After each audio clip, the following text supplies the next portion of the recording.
Hola, ¿qué tal, queridos amigos? Bienvenidos nuevamente a su programa Factor Económico. Nos da mucho gusto estar con ustedes de nueva cuenta en este programa donde analizamos las cuestiones que mueven a nuestra economía e indirectamente a nuestra política de una manera profunda.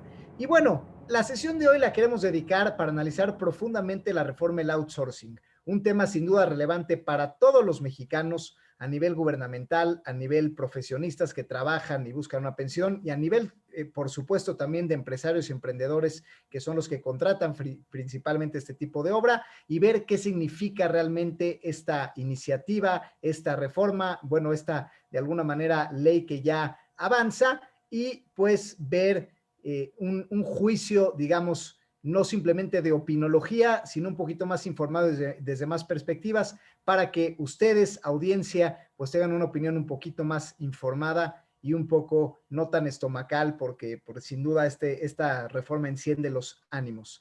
Así que para ello doy la bienvenida a esta querida mesa, pues donde tenemos a nuestros queridos y aclamados invitados ya por todos ustedes, a nuestros queridos Chris Perla y Alan Birman, empresarios también, conocedores de temas de economía, líderes en sus propias comunidades empresariales. Y bueno, pues bienvenidos, queridos Chris y Alan, y pues entrarle a la carnita de este tema de la famosísima reforma del outsourcing en México. Muchas gracias, mi querido Quique. Buenas noches a toda la audiencia. Un gustazo, como siempre, estar con ustedes.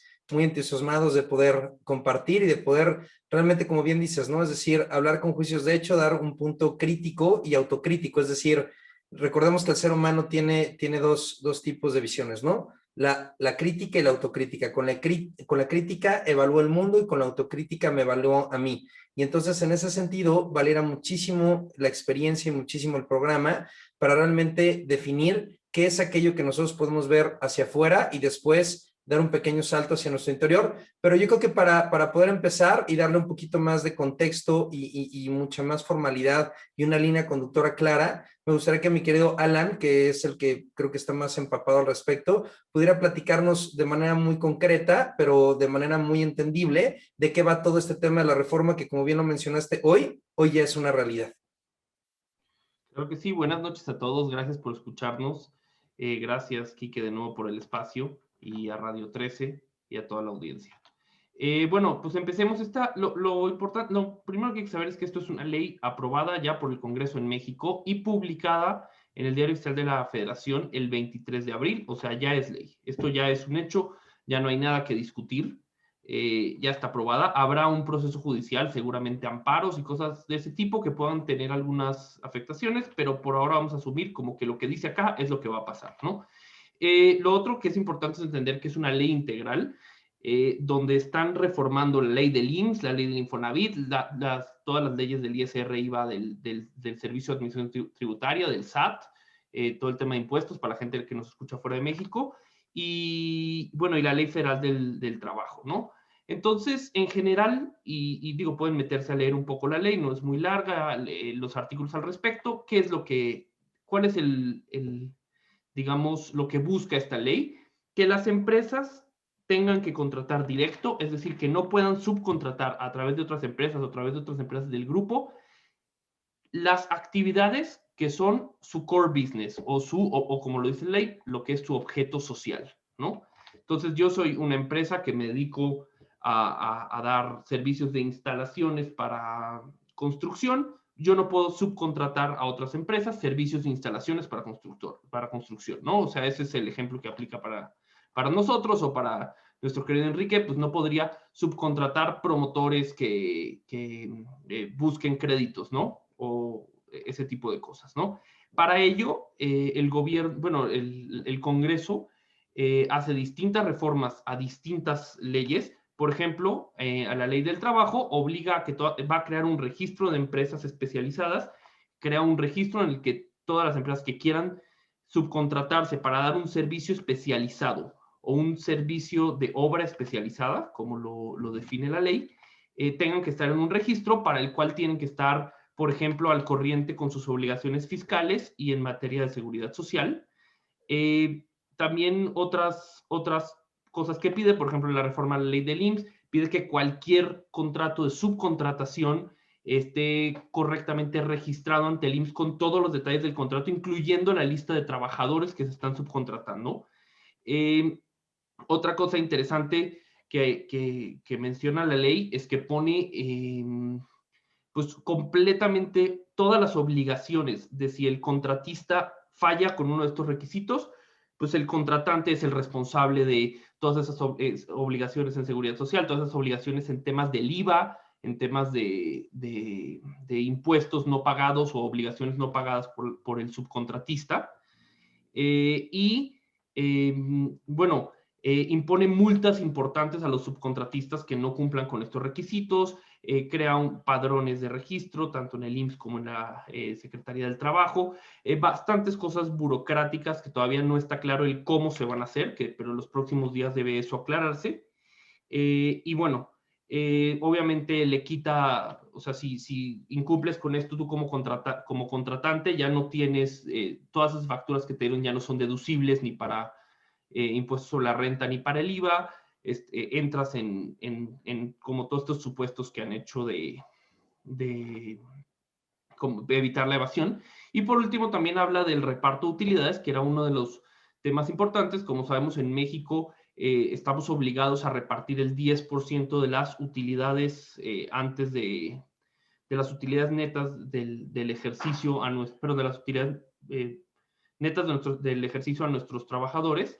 Y pues parte de la razón que existía el outsourcing era para evitar ese pago.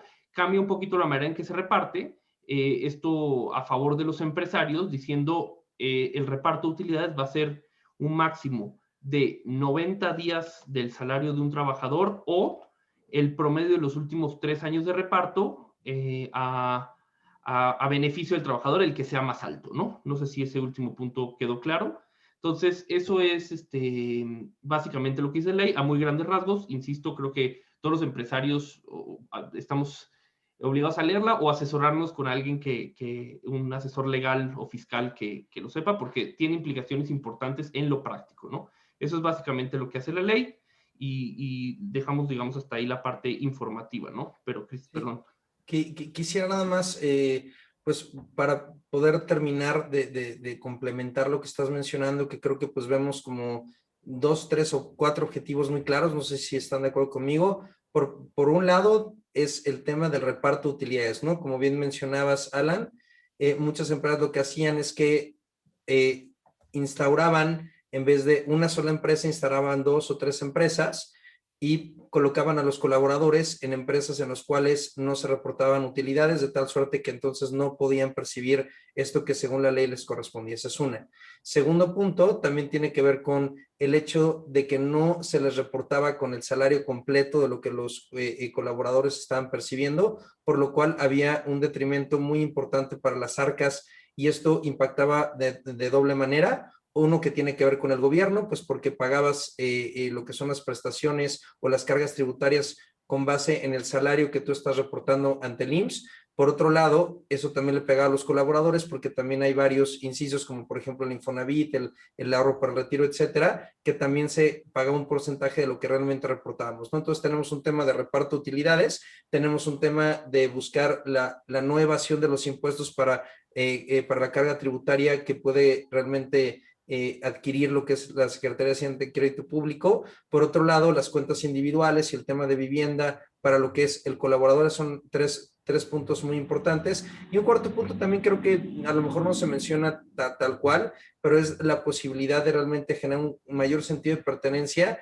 y poder asumir las obligaciones realmente con los importes que se tienen de obligación tú como empresario para con el colaborador, porque si tienes este esquema, por ejemplo, pues si el colaborador llegaba a fallecer o llegaba a invalidarse, pues también lo iban a pensionar con base en el salario que estaba dado de alta dentro del IMSS y no con lo que era el real. O sea, creo que eso también es importante. Inclusive también en despidos, pues bien, si bien se podían ir a juicio, la realidad es que a rajatabla pues es con lo que tienen registrado. No sé si ustedes ven algún otro punto adicional de los que acabo de mencionar, que eran como los principales objetivos de la reforma aquí, que tú ves algún otro, Pa.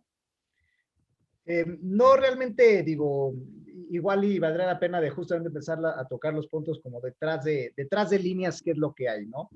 Para mí, y bueno, se divide en 3 ejes, justamente de el por qué, digo, más que el cómo, ¿no? Que el cómo creo que justamente han sido muy precisos, tanto Alan en la parte informativa como Chris ahorita en abstraer la parte conceptual, como el por qué se hacen las cosas, ¿no? Y empecemos el porqué del gobierno. O sea, ¿por qué el gobierno viene con esta reforma en plena pandemia? Porque dirías, oye, ¿cómo vas a apretar más en las empresas en años donde pues 2019 ya fue recesivo, 2020 pues claramente por la pandemia y 2021 pues habrá que ver? ¿Por qué ahora te metes con el tema del outsourcing y no el año que entra o no dejas de pasar un poco más? Lo primero es porque el gobierno está en una tendencia recaudatoria clara y está en déficit presupuestal. México debe más que en toda su historia, esto no es la primera vez que lo digo, creo que México en ese sentido tiene pues una bomba de tiempo que no ha sabido manejar, que a pesar de los recortes de dependencias presupuestales y tal, la verdad es que el gobierno no ha logrado bajar el índice de deuda con respecto al Producto Interno Bruto. México cada vez debe más y más dinero y este dinero aparte cuesta más caro en temas de intereses porque México ha perdido calificaciones crediticias de riesgo país, lo cual hace que cada vez se destine más monto en intereses al servicio de deuda y que sea más difícil colocar subastas de bonos y que los bonos sean caros, lo que pues es una realidad, ¿no? El gobierno tiene un déficit cercano, de acuerdo al presupuesto de egresos de este 2021, cercano al 10% del total, digamos, colocado o de lo que se pretende ejercer, ¿no? Que es la palabra adecuada en los ejercicios del presupuesto, un déficit del 10%, y curiosamente esta reforma del outsourcing corresponde casi precisamente en 500,000 millones de pesos, que es el monto del déficit. Justamente se calcula que el outsourcing representa una evasión de esos 500,000 millones de pesos. Es decir, que el gobierno tiene una meta de, pues, digamos, ponerse tablas con este tipo de, pues, impuestos, ¿no? O sea, el gobierno quiere más impuestos porque necesita más impuestos para operar con la estructura que hoy tiene. Y un dato importante de la reforma, también sabemos que el gobierno tiene una tendencia clara a recaudatoria hacia las empresas grandes, hacia los grandes contribuyentes, y el dato es que los esquemas de outsourcing, prácticamente un 35% de las empresas grandes tenían esquemas o tienen esquemas de outsourcing, y las empresas medianas, aquellas que tienen más de 20 empleados, también más de un 23% tenían esquemas de outsourcing. En la pyme, esto se reduce a un 4%, ¿no? O sea, en la micro y pequeña empresa. Es decir, el outsourcing básicamente es un esquema al que las empresas acuden cuando alcanzan un cierto tamaño. Entonces, en un gobierno que está en déficit, que quiere más impuestos y ya está enfocado en los grandes contribuyentes, medianos y grandes, pues esta es una oportunidad donde lo hace. Entonces, para mí, ese es un porqué muy importante que creo que debe quedar claro. Ahora, ¿toda esta vorágine fiscal es del todo injusta?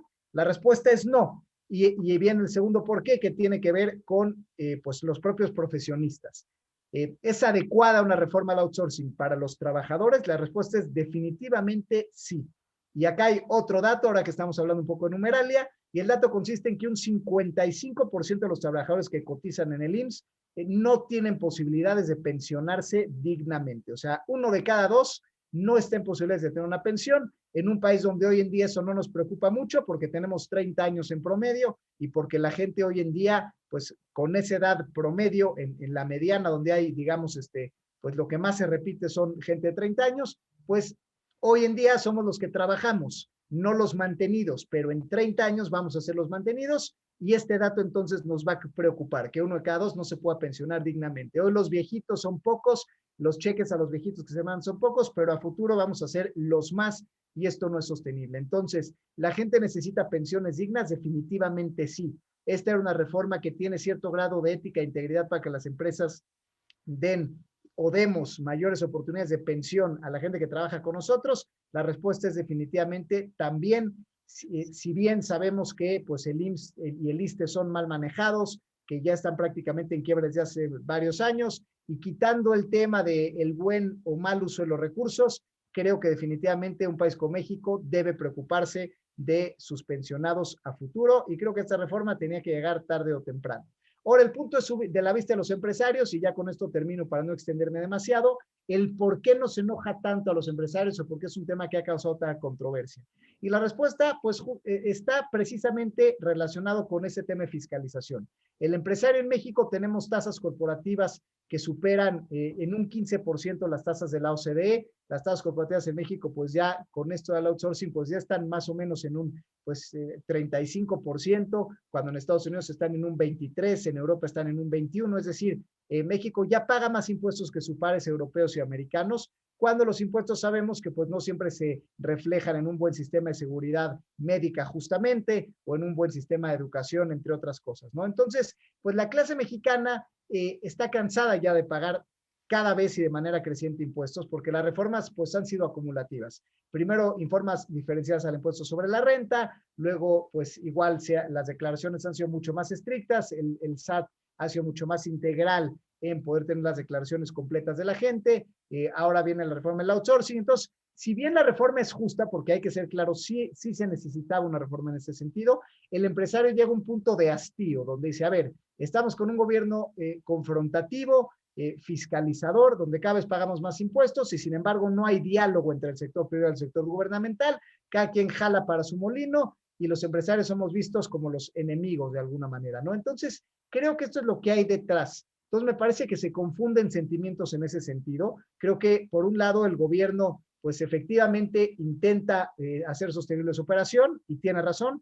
Por otro lado, los trabajadores quieren tener una pensión digna y tienen razón. Y por otro lado, los empresarios queremos pues un gobierno que trabaje de la mano con la fuente generadora de empleos y economía en este país y no en un tema de lucha, confrontación, señalamiento y gravámenes constantes y crecientes. Y también tenemos razón, ¿no? Entonces, una parte que los temas están, creo que, pues, sobre la mesa hacen sentido y por eso es una reforma, creo que tan controversial y, pues, justamente habría que subsanar todos estos porqués y tratar de llevarlos a una misma dirección donde converjamos en, pues, ir haciendo un mejor país y no en hacer cosas como mancas o sin una pata donde, pues, yo veo por mis intereses y si lastimo a lo demás, pues me vale gorro, ¿no? Y pues ahí, no sé. Vuelvo a abrir el micrófono a ustedes para impresiones, críticas Pues y comentarios. yo quisiera nada más agregar un par de elementos que ahorita mientras hablabas se me vinieron a la mente importante antes de entrar a dar una perspectiva.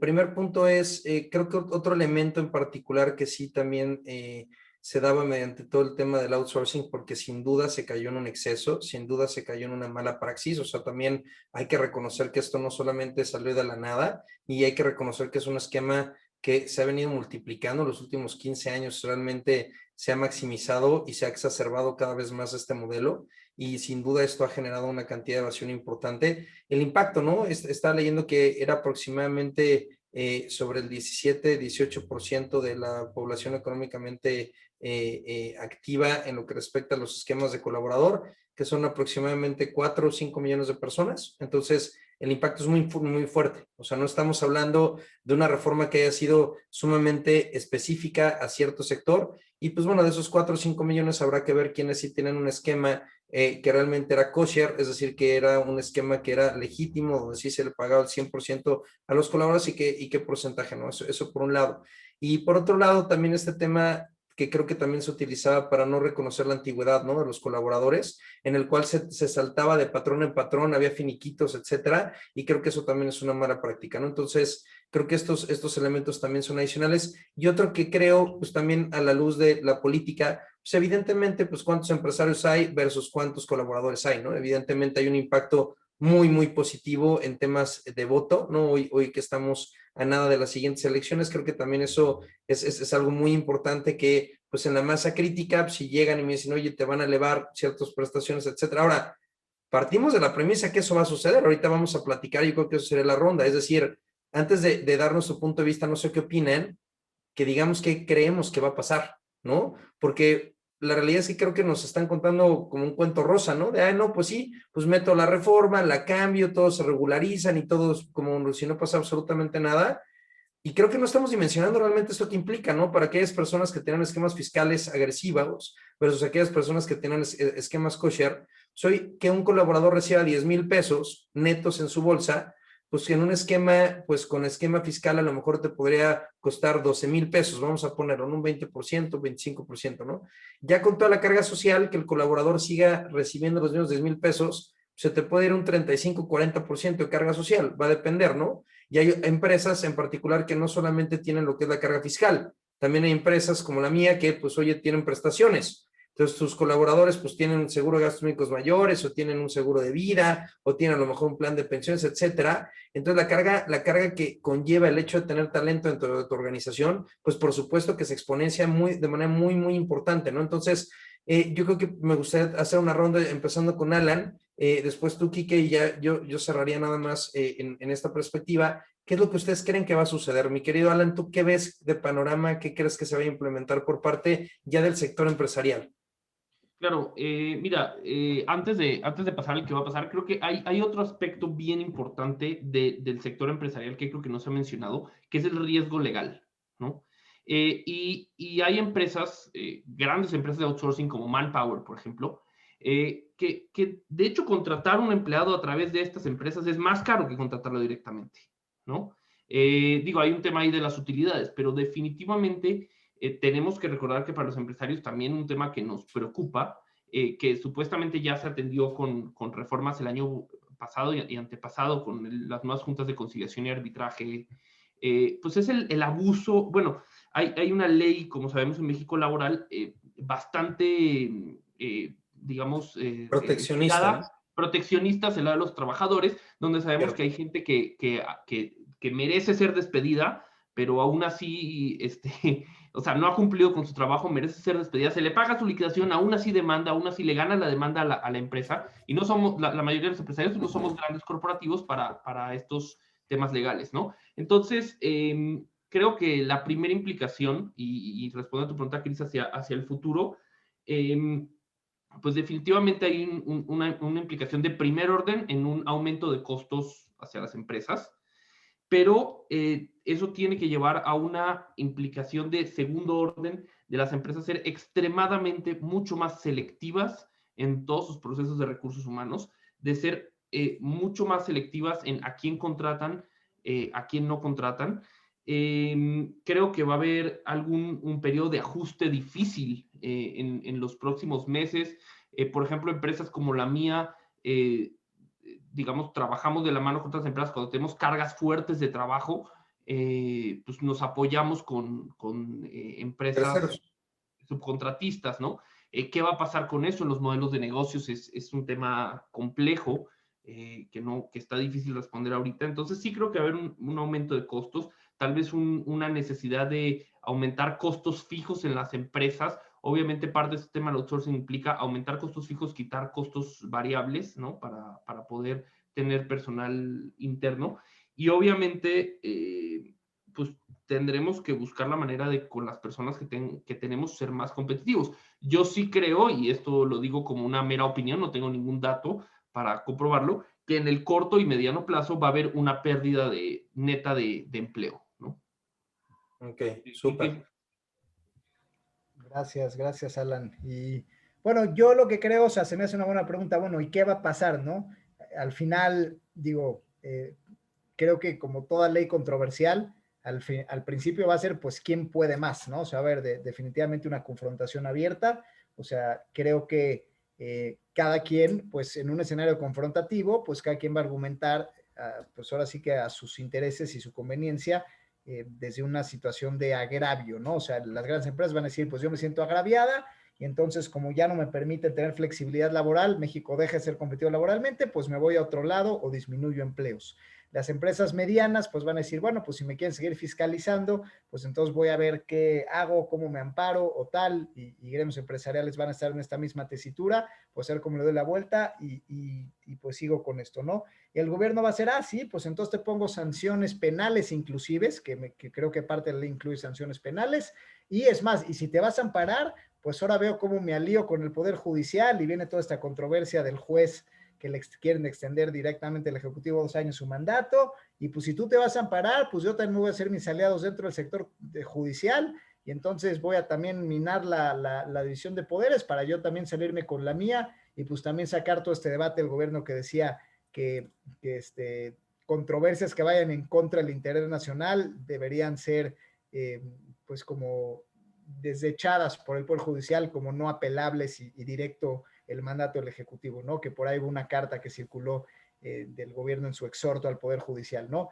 Entonces, creo que al final del día es un escenario muy negativo porque se pierde pues el fundamento de hacer un mejor país. O sea, creo que necesitamos hacer un mejor país donde pues la gente en México esté mejor preparada, donde México siga siendo competitivo, donde pues el gobierno haga gastos responsables y no que hagan déficits, y donde el sector privado pues sí esté más comprometido con su comunidad. Entonces, creo que en la confrontación donde no hay diálogo se pierden las cosas, lo cual esto creo que es algo, eso creo que va a pasar y ojalá me equivoque, pero es lo que vislumbro con esos argumentos que platiqué. Y en el largo plazo, pues al final se va a ir ajustando y esperemos que pues a la larga, pues cada quien vaya encontrando su lugar y pues bueno, como de paso a que cosas mejores pasen y que la gente pues digamos que bajen los ánimos y prevalezca pues bueno, un mejor escenario legal, ¿no? Sin embargo, pues creo que este es un patrón que se ha repetido, o sea, creo que las reformas que está buscando el Ejecutivo, pues eso parten de una confrontación y no de un diálogo, y eso es lo que hay que cambiar, ¿no? Porque pues es igual que el aeropuerto, ¿no? Pues al final se canceló el aeropuerto y se hace un aeropuerto nuevo. Oye, ¿fue lo mejor que se podía hacer? ¿Podíamos haber reconsiderado el otro? Pues no lo sé, pero fue confrontativo y pues yo cancelo y pago los bonos de deuda y me vale gorro lo que ya haya estado y el nuevo aeropuerto va a ser aquí y pago cueste lo que cueste y pongo mi logotipo y entonces el sector privado, no, pues yo abro mi concurso de logotipos y yo no estoy de acuerdo. O sea, al final la ley pues prevalece porque pues ante consecuencias legales, penales o administrativas, pues a nadie le gusta estar en el ojo del huracán. La gente busca, pues por lo menos en principio, dormir tranquilo, ¿no? Sin embargo, creo que este patrón confrontativo es lo que a mí me preocupa y como cada vez se tocan temas más profundos y más macro, aunque no minimizo la importancia de los temas, creo que el hecho de que se parta de un tema pues de no diálogo, creo que al país no le va a hacer bien y ojalá pues hubiera alguien dentro pues de tanto el sector privado como el sector gubernamental que pudiera detonar este cambio de chip de señores, a ver, dejemos de pelear y vayamos a todo de la mano con miras más bien al TEMEC, con miras a México como región económica, con miras a los sectores que queremos impulsar y hagamos la reforma en torno a eso y a nuestros jóvenes y a nuestras instituciones de seguridad social y hagamos lo que se tenga que hacer, pero bueno, creo que distamos mucho de eso, esa sería mi opinión. Ok, muy bien. Pues bueno, yo aquí anoté varios temas, sí anoté un poco más de lo que complementaron.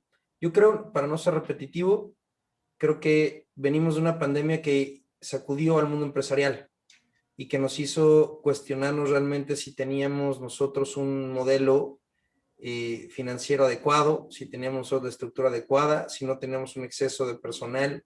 Y la realidad es que pues venimos de un recorte muy importante en el tema empresarial, porque pues pandemia, ¿no?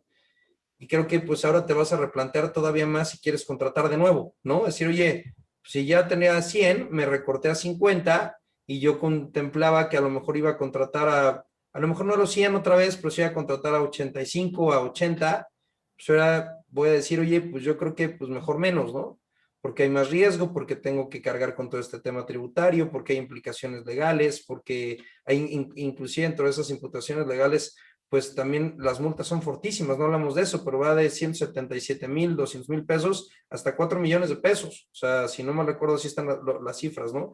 O sea, no es cualquier cosa. Estamos hablando de eso en partido. Entonces yo creo que, por un lado, pues va a haber va a haber falta de recontratación de aquellas posiciones que vienen desde la pandemia, que dices, pues vamos a hacer más con menos, ¿no? Otra es que creo que también se va a incentivar la informalidad, ¿no? O sea, si de por sí estamos hablando que en México ese dato lo tiene Quique de manera clara, pero creo que 55 de cada 100 colaboradores en nuestro país, o sí son 50, 51, 55, sé que es 50 más uno, ¿cuánto es, Quique?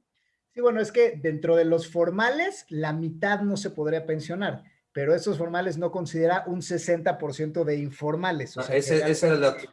Súper, sí. entonces, hablamos de que, pues bueno, oye, pues yo antes te daba prestaciones porque me costaba 10, 15, 20 pesos, pues ahora para darte esas prestaciones ya no me pueden costar 10, 15, 20 pesos, para pagarte 100, me van a costar 40 pesos. Entonces ya no sé, pues prefiero pagarte en efectivo, que no haya relación contractual, entonces creo que también se va a incentivar la informalidad y de manera aguda, ¿no? Creo otra cuestión importante que aquí puse es, pues también se puede llegar a cuestionar las prestaciones, ¿no?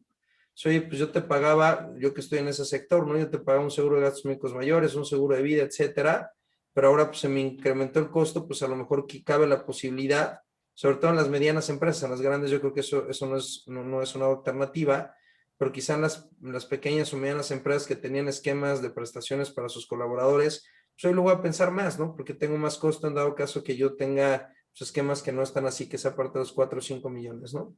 Yo creo que eso en particular va a pasar, y creo que también este es otro trancazo para el mundo empresarial donde creo que pues otra vez va a seguir sobreviviendo el que más se adapte, ¿no? Y va a seguir con una mortandad muy fuerte empresarial, ¿no? Pues, oye, si ya vas a querer contratarte un cocinero, pues la realidad es que por las multas, por lo que implica, por las prestaciones, oye, pues ya me cuesta mucho más, ¿no? Entonces, tengo que hacer negocios de manera más inteligente, porque si no lo hago de manera más inteligente, si no tengo márgenes, pues termino por colapsar, ¿no? Porque muchos negocios, la realidad es que no son negocios porque tienen un esquema fiscal que les permite no pagar el 100% de lo que tienen que pagar. Y con esto en particular, pues se están cerrando muchas puertas en ese sentido que pues te pueden impactar de manera muy fuerte en tu flujo de efectivo, ¿no? Y pues bueno, entonces mayor mortandad, mayor informalidad. Ahora, yo creo que esto, y déjame dividir mi respuesta en dos, lo que acabo de mencionar creo que va a suceder primordialmente en las pequeñas y medianas empresas y las micro.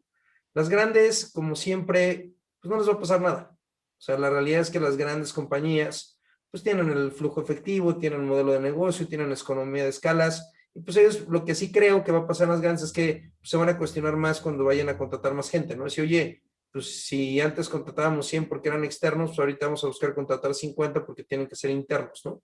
Entonces yo creo que eso va a suceder, ¿no? De todo lo que anoté por aquí, creo que es lo primordial. Ya anoté qué es lo que creo que debemos hacer. No sé, ahora vamos a empezar con la última ronda del programa antes de que nos corte mi querido Kike, mi querido Alan. ¿Cuál crees que debiera ser la postura ante este contexto?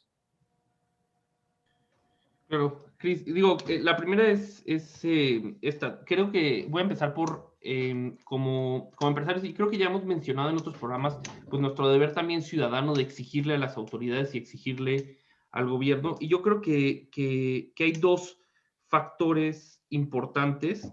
El primero es que hay que buscar, creo que falta mencionar en esta ley, lo más importante que dijiste tú, Cris, creo que es cómo le vamos a hacer como país para salir de la informalidad, porque esto definitivamente hace menos rentable ser formal, ¿no? O sea, habrá ya quien decida, ¿sabes qué? Yo quiero que mi trabajo, o sea, no me importa, yo me salgo totalmente de la formalidad y va a ser 40% más barato, ¿no?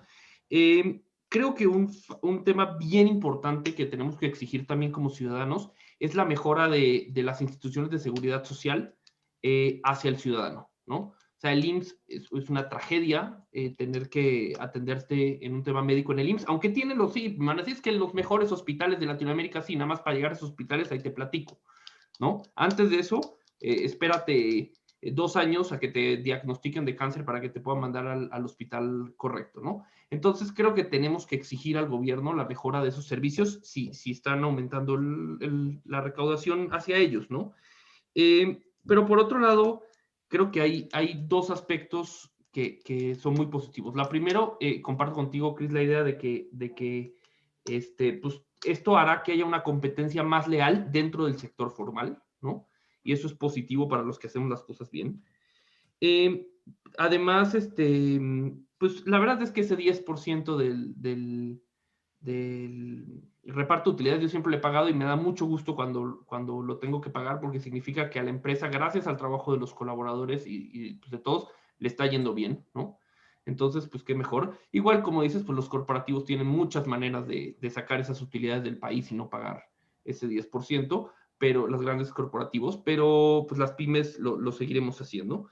Y creo que hay un mensaje bien importante que tenemos que acordarnos y que ya lo mencioné en programas pasados, es que la ventaja de México como país no puede ser y no es sustentable que sea un salario bajo. Oye, es que nos vienen a México porque acá se paga menos de nómina, pues eso no es sustentable a largo plazo, eso es lo que está llevando al país a la miseria, eso es lo que está abriendo la brecha entre las grandes potencias y países de lo que se llama informalmente, ya no oficialmente, pero el tercer mundo, ¿no? Tenemos que encontrar como país realmente cuál es nuestra ventaja competitiva. Y no puede ser salarios bajos. Tiene que ser porque tenemos gente preparada, tiene que ser porque tenemos gente dispuesta a trabajar, porque tenemos un mercado interno muy fuerte y creo que es algo en lo que pues hay que seguir trabajando, ¿no? Entonces creo un poco por ahí va mi opinión. Creo que tenemos que, uno, exigir que eso que estamos pagando de más, entre comillas, pues se refleje en recibir los beneficios tanto para nosotros como para nuestros colaboradores, ¿no? Súper. Gracias, Melan. Tú, mi querido Quique, ¿tú cómo lo ves, pa? Excelente punto, mi querido Alan, me dejas pensar algunas cosas. Pues digo sí, o sea, digamos que ya fuera de la parte de explicar el sistema y ya concluir una parte pues quizá más personal en nuestro papel de empresarios, digamos, pues en mi punto de vista, efectivamente, o sea, se encarece el recurso humano de manera significativa y entonces, pues eso hace que las empresas tengan que pagar más, ¿no? Sin embargo, efectivamente hay un dilema con el tema de atracción de talento, porque tú dirías, bueno, entonces tengo que pagar más o voy a pensar más en mis contrataciones y entonces voy a tratar menos, pero esos menos van a ser mejores.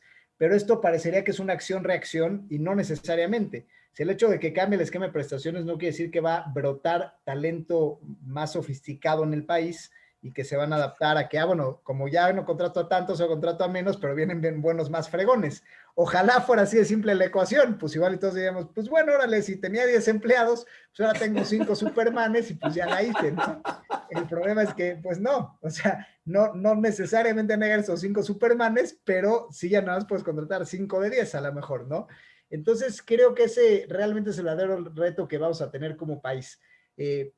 Creo que hoy en día en un mundo cada vez más globalizado, cada vez con menos fronteras por los temas digitales, la atracción de talento pues va a ir a los mejores países, ¿no? Porque hoy en día pues yo conozco pues sí, gente que ya trabaja en línea para empresas de Estados Unidos y con esquemas pues fiscalmente eficientes porque Estados Unidos sí puede outsourcear, digamos, desde allá, ¿no? Entonces hoy en día si queremos nosotros atraer talento, pues es un tema integral, es porque México es un país que va a seguir siendo atractivo, porque nosotros como empresarios vamos a seguir innovando, porque las empresas que hay en este país van a ser empresas que rompan esquemas y donde justamente es este viraje de México ya no es atractivo por mano de obra barata, sino porque es un país de alto valor agregado. Entonces creo que el viraje tiene que ser de toda la maquinaria y la verdad es que ojalá lo logremos, ¿no? O sea, sería lo ideal, pero pues no sé, o sea, me cuesta trabajo eso, la verdad es que para mí el recurso humano. Yo también he sido muy generoso con el tema de prestaciones, también doy seguro de vida, también doy seguro médico privado, también, digamos, doy bonos generosos, también la PTU siempre la he repartido, y sin embargo siempre he tenido problemas graves de rotación de capital humano, o sea, el millennial tiene 17 trabajos en su vida, yo soy parte de esa estadística y mi empresa es una de esas 17 en donde trabajan estos millennials y luego se van. Entonces inviertes una buena cantidad de capacitación, inviertes en cosas y bueno, al final el tener menos flexibilidad en esquemas laborales, pues no sé, o sea, sin duda me va a impactar en costos, pero no necesariamente me va a impactar en tener un mejor talento. Entonces, para mí, esa es mi reflexión. Qué bueno que se enderezca la parte pues, la parte laboral, pero pues tendría que haber la parte de, ahora sí que en términos de ciencia política, ya está la política del palo, donde pues pagas más y te regularizas, pero pues ¿dónde está la zanahoria, no? ¿Dónde está el incentivo para tener un mejor país que me atraiga mejor talento? Y entonces que eso haga que pues las empresas puedan salir adelante y podamos tener una mayor trascendencia. Entonces, mi reto principal radica en, pues ojalá pueda encontrar a ese mejor talento, pues bueno, pues sí, habrá que buscarlo porque pues efectivamente vamos a optimizar en temas de recursos y si son menos queremos que sean mejores y vamos a tener que salir a buscar a esos mejores y esperemos que todos los podamos encontrar. Pues yo comparto mi perspectiva. Ya hablamos de la conciencia crítica, ¿no? Con la que analizamos hacia afuera, ahora vamos hacia adentro. Yo creo que en la parte autocrítica, creo que un elemento, como lo dijo Alan, y hago énfasis en él, creo que deberíamos de entender que tenemos que estar más cerca de la política, porque queramos o no, la política incide en nuestra vida. Y creo que este tema ese es su tema y este es mi tema, lejos de que haya una unión, una sociedad mucho más constructiva, lo que termina sucediendo es que pues estas decisiones van en detrimento de todos y cada uno de nosotros, si no vienen, como bien lo mencionaste, del diálogo y de esta voluntad de realmente querer pues jalar parejo y ver de qué manera nos podemos ayudar todos, ¿no? Entonces, primero coincido con Alan, debiéramos de realmente poder como empresarios asumir una mayor responsabilidad política en nuestro país para exigir que, si bien, como lo mencionas, puedes poner el palo, pero debe haber una zanahoria, ¿no? Esa es una. Otra, también creo que hacia adentro, pues deberíamos de ser también más conscientes del papel que desempeñamos los empresarios y cómo si pues realmente nuestro deber ser también sería hablar del bien común, esto que yo aprendí en el curso de formación social en la Unión Social de Empresarios de México. Oye, el bien común es el bien de la mayoría, y creo que los empresarios nos hemos olvidado en muchas ocasiones de la mayoría para ver solamente por nosotros. Y creo que el hecho de que volteemos a los colaboradores, esta es una reforma derivado al exceso que hicimos nosotros de la contraparte, ¿no? Entonces creo que también es la posibilidad de resignificar. Quizá la forma no nos encanta, pero sí es un mensaje importante que nuestra gente depende de nosotros, ¿no? Y que somos copartícipes en esa cuestión. Siguiente punto, creo que sin duda debemos de replantear el tema de la productividad. Hemos hablado de eso en otros episodios. Somos los países menos productivos del mundo. Crecemos al 0.3%, mientras países como Costa Rica, como Turquía, pues crecen al 1.2% en productividad anual, ¿no? Creo que la realidad es que tenemos que resignificar lo que es la productividad de nuestro país, donde tenemos pues las jornadas laborales más largas y en la contraparte los resultados más bajos. Entonces creo que también hay una imperante necesidad de reinventarnos productivamente hablando dentro de las organizaciones, que creo que es fundamental. Otra cuestión es que creo que debemos de capacitar, ¿no? Yo tengo la bendición, afortunadamente, cuando menos en las compañías que yo he dirigido, donde la rotación es muy, pero muy baja. Y eso es porque creo que, gracias a Dios, he tenido muchos mentores y muchos consultores que me han apoyado en todo el tema de cultura organizacional, y creo que es algo que las pequeñas y medianas empresas no sabemos hacer. Y creemos que con el dinero es suficiente, y creo que debemos de asumir que debemos de construir una cultura por diseño y no simplemente por consecuencia, donde las personas puedan desarrollarse y puedan crecer con nosotros. Creo que eso es sumamente importante, ¿no? Otra cuestión también, Toral, tecnología, señores. Tecnología, tecnología, tecnología. Es que tanto estamos invirtiendo en transformarnos como compañía en una empresa realmente digital. Y hablo tecnología en varios ámbitos, no solamente hablo de la digitalización, de hacer todo por Zoom o de poder hacer los procesos paperless, no. Hablo también, por ejemplo, de meter RPA, que es la parte de la robotización, o meter minería de datos dentro de las organizaciones, o también inclusive meter CRMs o meter RPs que realmente nos permitan ser más productivos, porque, insisto en lo anterior, sí es un proceso evolutivo donde muchos van a colapsar. Y creo que, así como en el mundo, de manera general, pues podemos ver cómo cada vez las medianas, grandes empresas se hacen más grandes e hipergigantes, ¿no? Esto que yo denomino la hiperrealidad, ¿no? Es propendemos a los polos.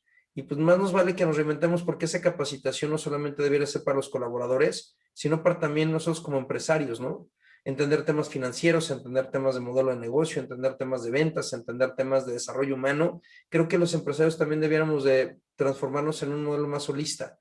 Yo formo parte de un movimiento que se llama Capitalismo Consciente, que parte de esta premisa, ¿no? Que va muy alineado con lo que hacemos en GA, que es, oye, ¿de qué manera podemos alinear la productividad con el bienestar? Es decir, los resultados con las personas, ¿no? Y no solamente alar agua para nuestro molino. Creo que sin duda es también muy relevante el hecho de que podemos reinventarnos la manera en la que hacemos negocios, porque pues hoy en los rankings de competitividad mundial, pues tú lo sabes, mi querido Kike y Alan, la neta es que pues vamos para abajo, güey, ¿no? O sea, en lo que es la facilidad de cómo hacer negocios en temas de productividad, sí, sin duda. Y finalizo con esto, es qué orgullo que pudiéramos decir a momentos pasados, ¿no? O sea, de aquí a 5, 10, 20 años, como país completo y si no mínimo como empresarios, decir, oye, en mi empresa los colaboradores están bien y somos altamente productivos y comparto la riqueza. Creo que este capitalismo exacerbado nos ha llevado realmente a que el sistema se vuelva viable en largo plazo, y bueno, con todo el tema de deuda que hemos platicado en otros episodios, pues entendemos cómo esto es la exacerbación, ¿no? Entonces, a resumidas cuentas, asumir la responsabilidad cívica que tenemos como empresarios para involucrarnos más en las políticas, asumir y resignificar el rol del empresario como alguien que debiera de estar realmente contemplando el bien común y no solamente el bien individual. Por otro lado, resignificar la productividad y el liderazgo a través de construir culturas humanas. Por otro lado, implementar tecnologías de manera interna para ser más eficientes y más inteligentes en nuestro negocio. Y por último, este tema de ser más holistas, ¿no? De entender como empresarios no solamente una vertical de nuestra organización, sino poder tener un 360. Esa sería mi conclusión, mi querido Kiki, mi querido Alan. Pues excelente, pues con eso creo que hemos llegado al límite del programa. Creo que abordamos el tema desde muchos puntos de vista, desde un punto de vista ético, desde un punto de vista político, desde un punto de vista económico, desde un punto de vista empresarial, desde un punto de vista de productividad laboral, desde un punto de vista, etcétera, ¿no? Entonces creo que de eso se trata, de ese tipo de cuestionamientos un poco más profundo. Así que les agradecemos a ustedes, que son nuestra audiencia, por seguirnos, por reenviar ese tipo de capítulos, calificarnos. Nos es muy importante que califiquen el programa porque eso nos ayuda a salir adelante y a poder seguir pues difundiendo esto que es cultura cívica y compromiso del sector privado, que es lo que este país necesita. Muchas gracias por acompañarnos. Esto fue Factor Económico. Nos vemos hasta la próxima.